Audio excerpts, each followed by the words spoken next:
आमचा संघर्ष एखाद्या विषयावरती असू शकेल. राणे आणि केसरकरचा वैयक्तिक वाद आम्ही कधीही केला नाही.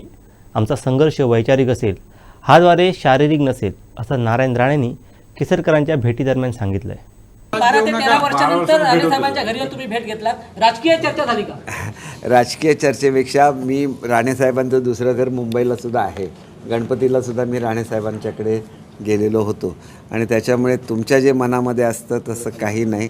आम्ही दोघांनी पूर्वीच एकदा जाहीर केलेलं होतं, आपल्याला आठवत असेल की जिल्ह्याच्या विकासाच्या संदर्भात आम्ही दोघं एकत्र काम करणार आणि त्यांच्याबद्दल जो आदर पूर्वी होता आजसुद्धा तसाच आदर आहे आणि त्याच्यामुळे केवळ भेट होत नसल्यामुळे काही गैरसमज होऊ नये एवढीच विनंती.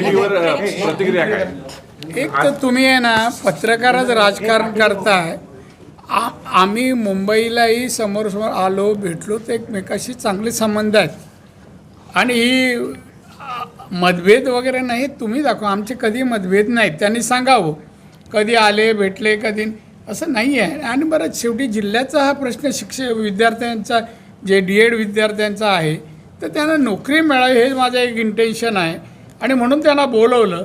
जो रत्नागिरीला निर्णय झाला तसा इथेही व्हावा आणि त्यांचा परमनंट जॉबचा आम्ही पुढे विचार राज्य लेवलला करू. दादा, यापूर्वी राजकीय संघर्ष पाहायला मिळाला होता तुमच्या आणि केसरकरांमध्ये. तो खूप ऐकून घ्या. तर तुम्हाला तेवढीच बातमीत रस असेल.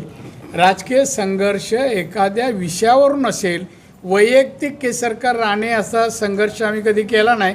एखादं काम जिल्ह्यातलं होण्याच्या दृष्टीने आम्ही संघर्ष, वेगवेगळे पक्ष असल्यामुळे तो फक्त वैचारिक असेल, हात वारे शारीरिक नसेल.